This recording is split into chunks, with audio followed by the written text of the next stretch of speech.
भारतीय काव्य शास्त्र का अध्ययन करने वाले मेरे प्रिय विद्यार्थीगण, हम लोग इस सिद्धांत, इस शास्त्र के अंतर्गत जो आज हम बात कर रहे हैं, रस, रीति, ध्वनि, वक्रोक्ति, अलंकार और औचित्य सिद्धांत की बात हम कर रहे हैं। रस काव्य की आत्मा है और आचार्यों ने इस बात को स्वीकार किया कि न ही रसादृते कश्चिदर्थ प्रवर्तते। अगर किसी काव्य का आस्वादन करने से रस की प्रतीति नहीं होती है, रस की अनुभूति नहीं होती है, रस निष्पत्ति नहीं होती है, तो उस अर्थ का कोई प्रयोजन नहीं है, अर्थ की कोई सार्थकता नहीं है। और इसलिए आचार्य विश्वनाथ ने तो कहा कि वाक्यम रसात्मकम काव्यम, रसात्मक वाक्य ही काव्य है, रस ही काव्य की आत्मा है। और रस की सत्ता को चाहे अलंकारवादी हों, चाहे रीतिवादी हों, चाहे वक्रोक्तिवादी हों, चाहे ध्वनिवादी हों, रस की सत्ता को तो सबने सर्वोपरि माना है। यह अनुभूति की चरम सीमा है, यह अनुभूति का चरम उत्कर्ष है। भाव आस्वादन का उत्कृष्टतम बिंदु जो है वो रस है। और इसलिए दर्शन शास्त्र भी कहता है रसो वही सह। खैर, अब इसके पश्चात बात आती है रस निष्पत्ति के अंतर्गत। आप लोगों ने आचार्य भरत मुनि के रस सूत्र को पढ़ा कि तत्र विभावानुभाव व्यभिचारी संयोग आदर्श निष्पत्ति, और फिर रस के अवयव भी आपने पढ़े होंगे, इसमें कोई दो राय नहीं है, मैं मानता हूँ इस बात का।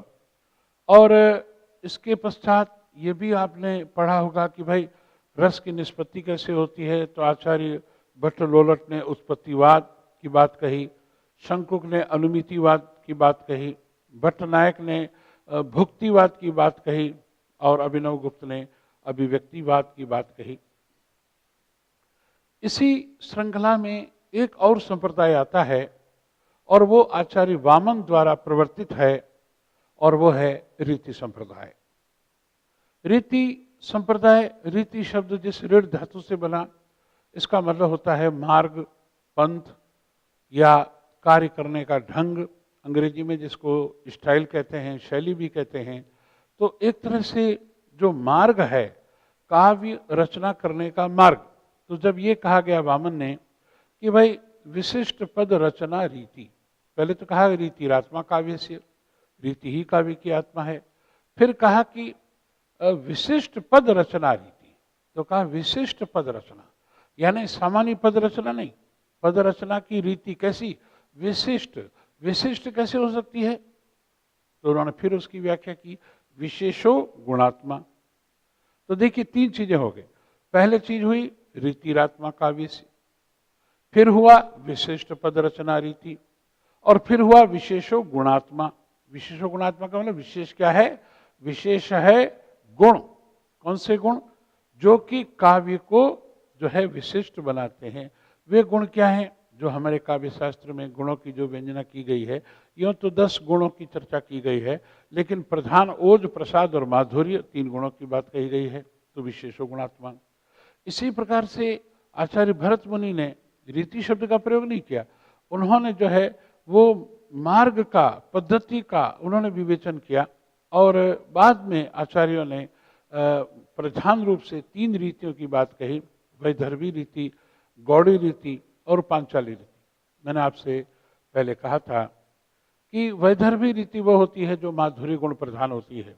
विशेष रूप से जहाँ श्रृंगार रस की बात हो तो वहाँ वैदर्भी रीति होगी, क्योंकि वहाँ जो जिस भाषा का प्रयोग होगा, भाषा में जिन वर्णों का प्रयोग होगा, वे अत्यंत ही मृदुल होंगे, कोमल होंगे, लालित्यपूर्ण होंगे और सहज होंगे, ग्राह्य, सहज ग्राह्य होंगे, और वो जो सुनते ही आनंदित हो जाएगा मन, ऐसी कोमल ललित शब्दावली वो होती है माधुर्य गुण में। और दूसरा है गौड़ी रीति। गौड़ी जो ओज गुण प्रधान होती है, रौद्र रस जहाँ होता है, ठीक है ना। शतघूर नावर्त तरंग भंग उठते पहाड़ राशि जल राशि पर खाता पछाड़ तोड़ता संध प्रतिसंध धरा हो स्फीत वक्ष।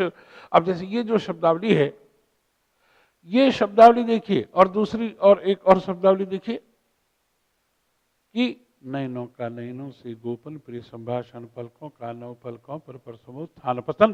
अब देखिए कहाँ ये शब्दावली है, कहाँ वो शब्दावली। राजस्थानी में रेवदान चारण जी कवि हुए, उनकी कविता है, उसकी एक पंक्ति है कि सज्जो एक संगठन पंथ पलठन राजी उलठन। अब देखिए बोलते समय अपने आप जो जोश आता है, जो शब्दों का जो चयन है, ये गौड़ी रीति है। तो जहां वीर रस की बात हो, रौद्र रस की बात हो, आवेश की बात हो, क्रोध की बात हो, भावावेग की प्रचंडता की बात हो, तो वहां गौड़ी रीति।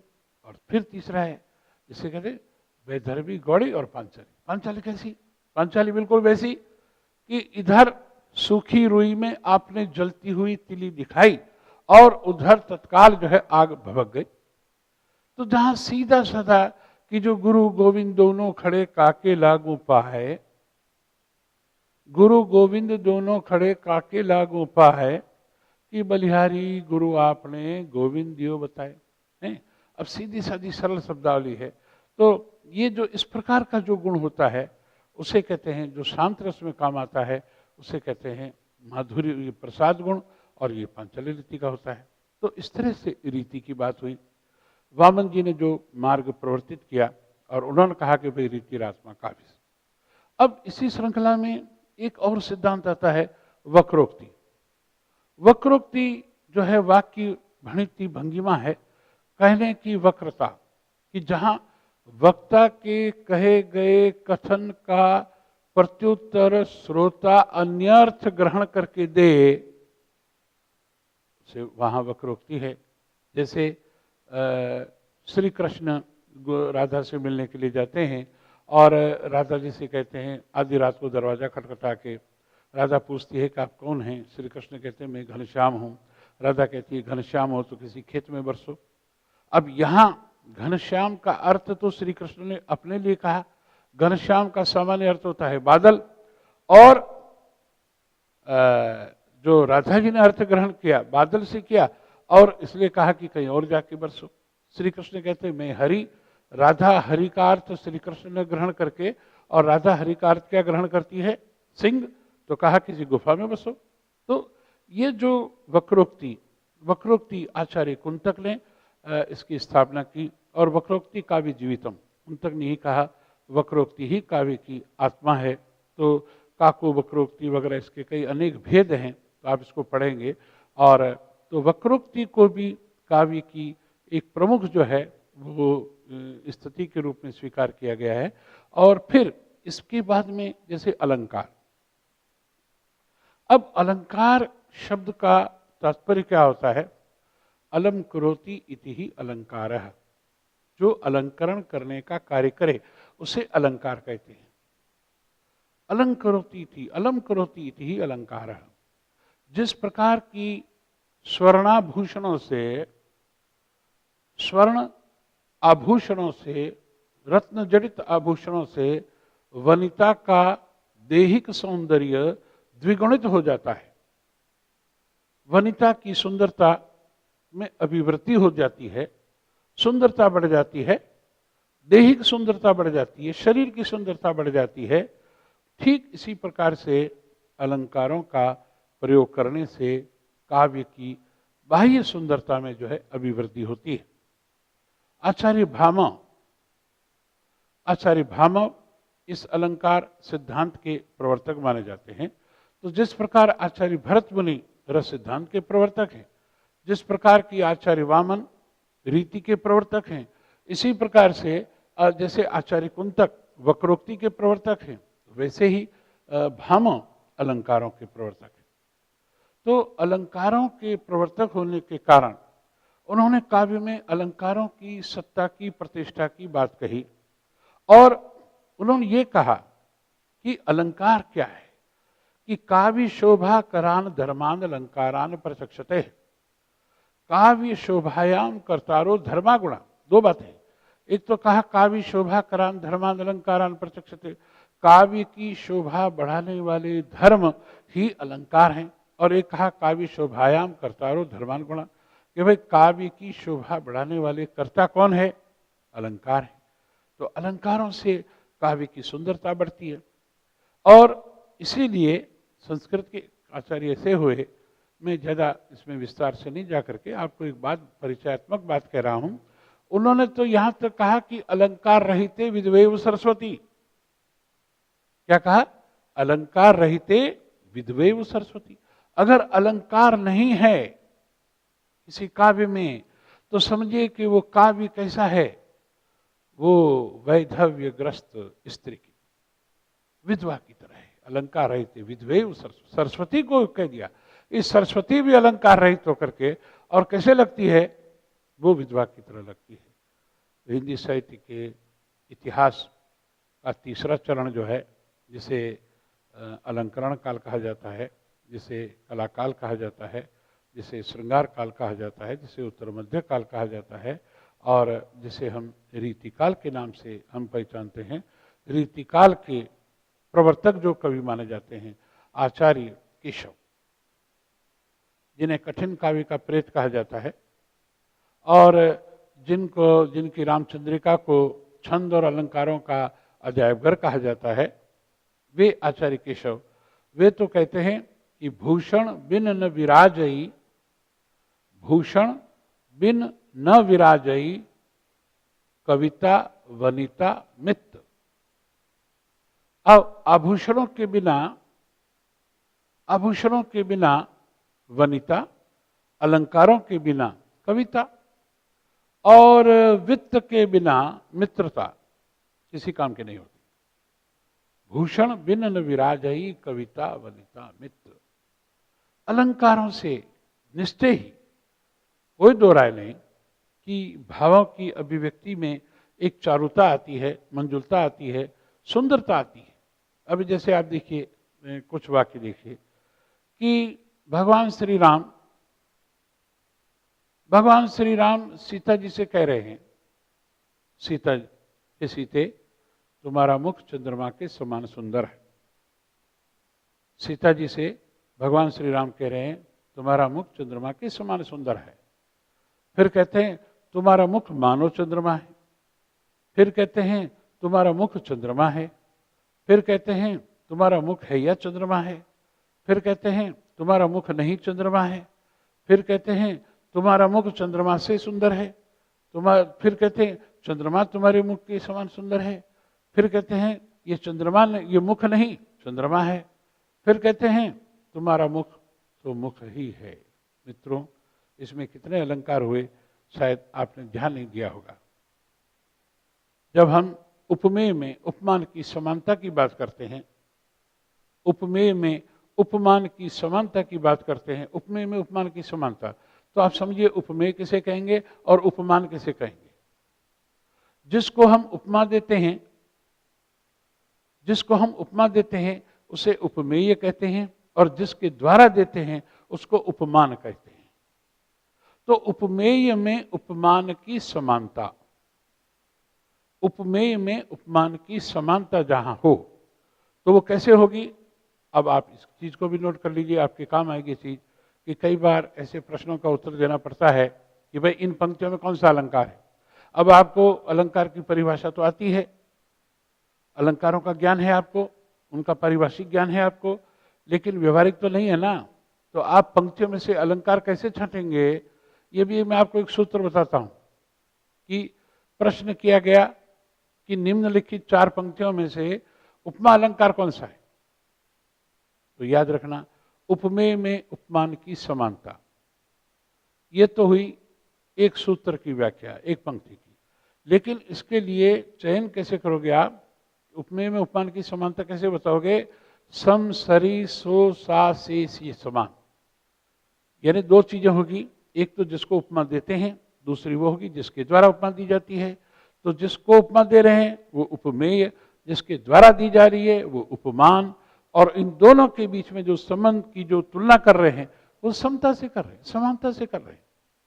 तो समानता सूचक शब्द कौन से हुए? समानता सूचक शब्द हुए सम सरी सो सा से सी समान। सीता का मुख चंद्रमा के समान सुंदर है। पीपर पात सरिस मन डोला, चांद सा मुखड़ा क्यों शर्माया। तो देखिए, चांद सा मुखड़ा, पीपर पात सरिस, पीपल के पत्ते के समान, सीता का मुख चंद्रमा के समान सुंदर है। तो ये जो सम सरी सो सा से सी समान जहां आ जाए तो समझ लीजिए कि वो कौन सा अलंकार है, उपमा अलंकार। अब इसी प्रकार से जहां उपमेय में उपमान की संभावना प्रकट की जाए, तो उपमेय आप समझ गए, जिसको उपमा दी जाती है, उपमान जिसके द्वारा उपमा दी जाती है। तो उपमेय में उपमान की संभावना जहां प्रकट की जाए, अभी हम समानता की बात करते थे, जहां चंद्रमा के समान, या हम कहते हैं सीता का मुख मानो चंद्रमा है, सीता का मुख मानो चंद्रमा है। तो जहां मानो की बात आई तो ये उपमेय में उपमान की संभावना के सूचक शब्द क्या हैं? वे शब्द हैं जानो मानो जैसे तैसे ज्यों ही त्यों ही जानहूं मानहूं जीमी ईमी इव। ये शब्द फिर ध्यान से सुन लीजिए, जानो मानो जैसे तैसे ज्यों ही त्यों ही जीमी ईमी जानहूं मानहूं इव। इतने तरह के शब्द प्रयोग आए तो आंख मूंद करके देख लीजिए, उपमेय है, उपमान है। अगर सम सरी सो सा सी समान है तो सीधा लिखिए उपमा अलंकार, और जहां जनहू मनहू जानो मानो जन्नू मन्नू जानो मानो जैसे तैसे ज्यों ही त्यों ही जीमी ईमी इव ऐसे आए तो आंख मूंद करके लिखो उत्प्रेक्षा अलंकार।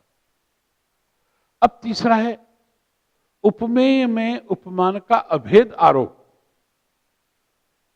उपमेय पर उपमान का अभेद आरोप, यानी उपमेय और उपमान के संबंधों में आरोप वाली बात आ जाए, उपमा में समानता वाली बात है, उत्प्रेक्षा में संभावना वाली बात है, यहां अभेद आरोप वाली बात है। सीता का मुख चंद्रमा,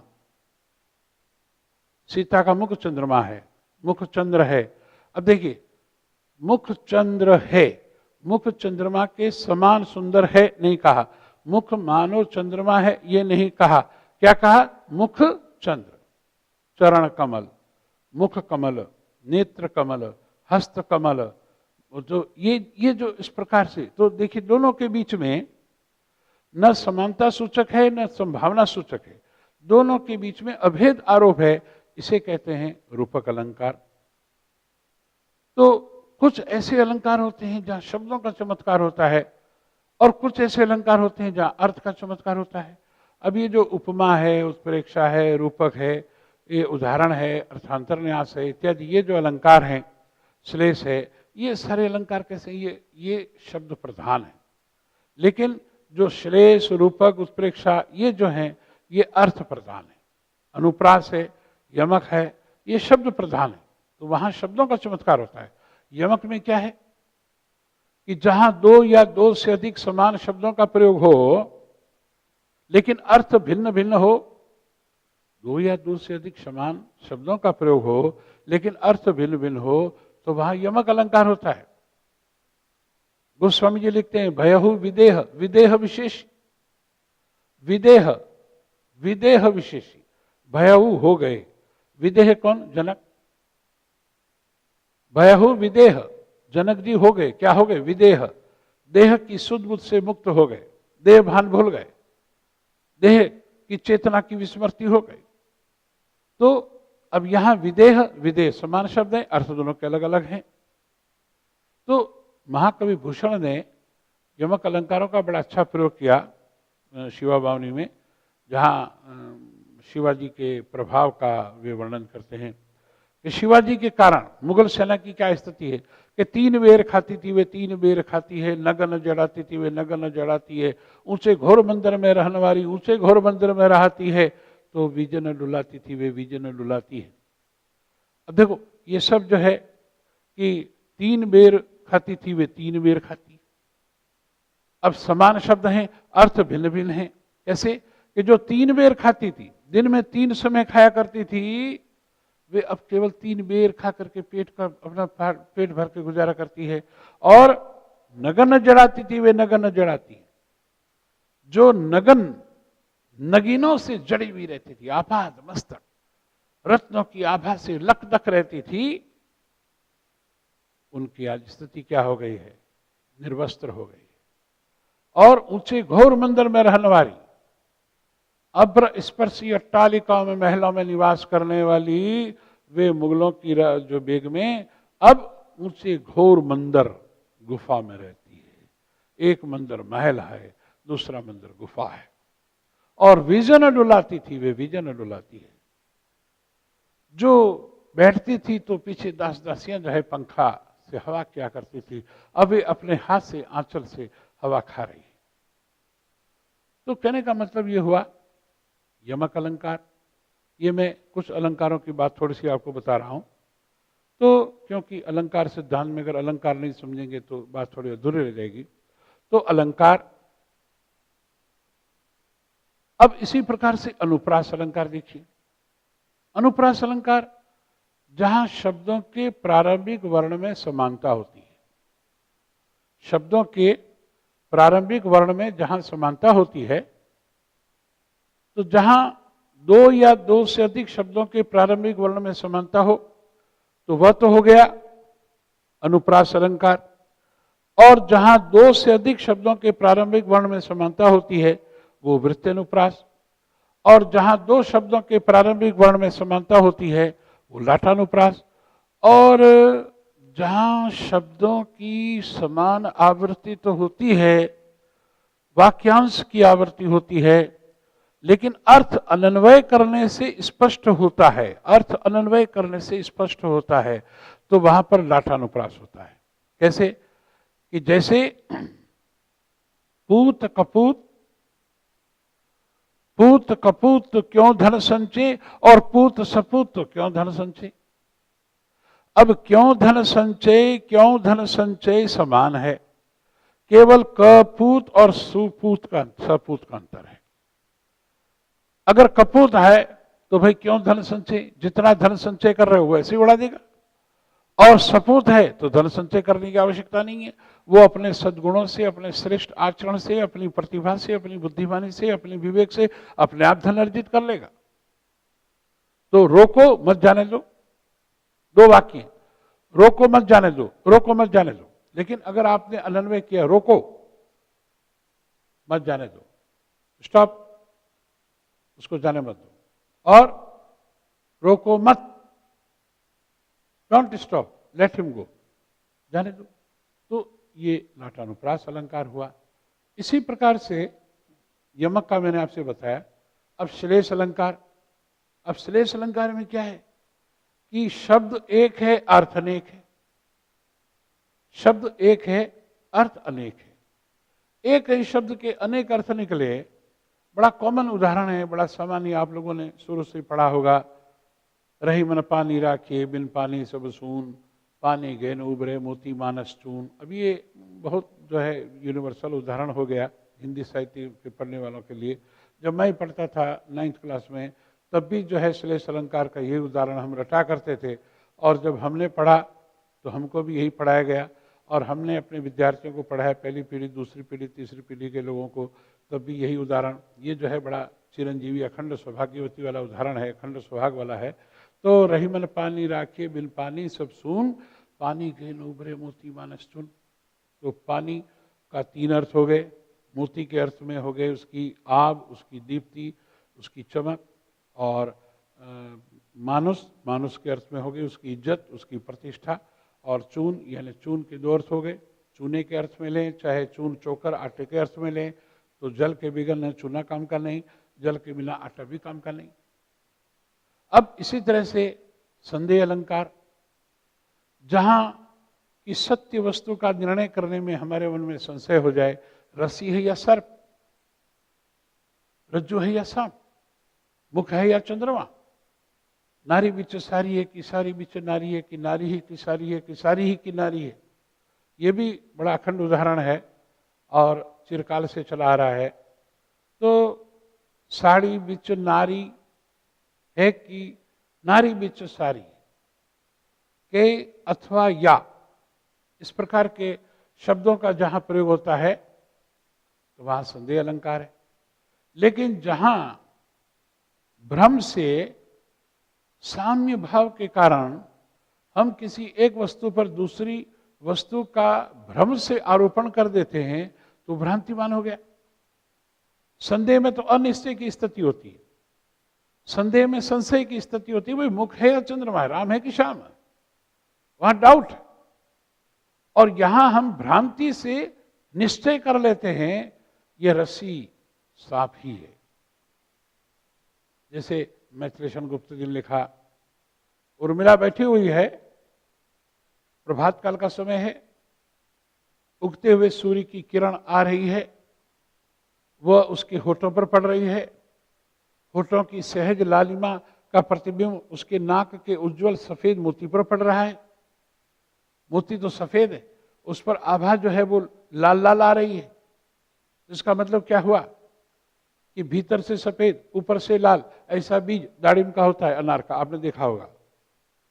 अनार का जो दाना होता है भीतर से सफेद ऊपर से लाल। तो गुप्त जी लिखते हैं कि नाक का मोती, शब्दों पर ध्यान दीजिए, नाक का मोती अधर की कांति से, नाक का मोती अधर की कांति से बीज दाड़िम का समझकर शुक हुआ मौन है, सोचता है कि ये अन्य शुक कौन है। तो यहां पर क्या है, भ्रांति हो गई। इसी प्रकार से अन्योक्ति और समासोक्ति, ये सब अर्थ प्रधान है कि जहां प्रस्तुत के माध्यम से अप्रस्तुत की व्यंजना होती है, जहां प्रस्तुत के माध्यम से अप्रस्तुत की व्यंजना होती है, वहां समासोक्ति अलंकार है। मलिक मोहम्मद जायसी का पद्मावत, पद्मावत में जहां सिंहल द्वीप खंड है, सिंहलगढ़ वर्णन है, तो वहां जब जायसी लिखते हैं कि नौ पौरी पर दसम द्वारा तेही प्रबाज राज घरियारा, तो एक तरफ कवि जो है नौ पौर और दसम द्वार की बात कर रहा है, ये प्रत्यक्ष है, लेकिन इसके प्रस्तुत है, लेकिन अप्रस्तुत क्या है कि शरीर में 9 द्वार हैं और फिर 10वां द्वार ब्रह्म द्वार मस्तिष्क के भीतर है। तो जहां प्रस्तुत के माध्यम से अप्रस्तुत की व्यंजना होती है वहां समासोक्ति है, और जहां अप्रस्तुत के माध्यम से प्रस्तुत की व्यंजना होती है उसे अन्योक्ति कहते हैं। माली आवत देख के कलियन करी पुकार, फूली फूली चुन लिए काल हमारी बार। तो कहने का मतलब यह है कि इस प्रकार अलंकार शास्त्र का अपना एक महत्व, अलंकार सिद्धांत का। और उसके बाद में औचित्य सिद्धांत, आचार्य क्षेमेंद्र द्वारा प्रवर्तित औचित्य सिद्धांत सबसे बड़ा महत्वपूर्ण सिद्धांत है। उनकी मान्यता यह है कि भाई न तो केवल रस, न केवल रीति, न केवल अलंकार, न केवल वक्रोक्ति और न केवल ध्वनि, केवल इन्हीं से ही, इन एकांगी इन बातों से रस की निष्पत्ति नहीं होगी। अगर काव्य का समग्रता में आनंद लेना है, उसका जो है हमें रसास्वादन करना है, तो औचित्य का मतलब क्या हुआ कि जो कमर में जो बांधा जाता है, जो कमर में जो करधनी होती है, करधनी को हम जो है शीश पर नहीं लपेट सकते। पाँव में जो बिछुड़ी पहनी जाती है उसको हाथ की अंगूठी नहीं बनाई जा सकती। पायल को जो है गले में हार की तरह नहीं पहना जा सकता है। तो जहां जहां जो चीज है उसकी अपनी वैसी इंपॉर्टेंस है, वैसी उसकी सार्थकता है, वैसी उसकी शोभा भी है।